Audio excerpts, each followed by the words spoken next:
তো বন্ধুরা চিকেন স্টো বানাবো। তো কী কী সবজি নিয়েছি আপনারা দেখে নিন। তো কড়াইয়ের মধ্যে এবার তেল দিয়ে দিয়েছি।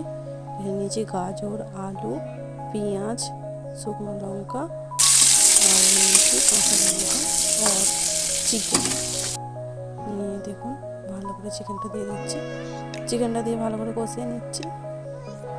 ভালো করে কষিয়ে নিয়ে তার মধ্যে দিয়ে দেবো টমেটো।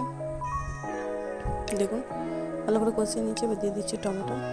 তো কিছুটা পরিমাণ কর্নফ্লাওয়ার নিয়ে নিচ্ছি। কর্নফ্লাওয়ারটা নিয়ে জল দিয়ে ভালো করে গুলে নিচ্ছি। গুলে একটা সাইডে রেখে দিচ্ছি। এখানে নিয়েছি একটা ডালচিনি আর ব্ল্যাক পেপার মানে গোলমরিচ গুঁড়ো দিয়ে সামান্য পরিমাণ লবণ দিয়ে ফের ভালো করে কষিয়ে নিচ্ছি।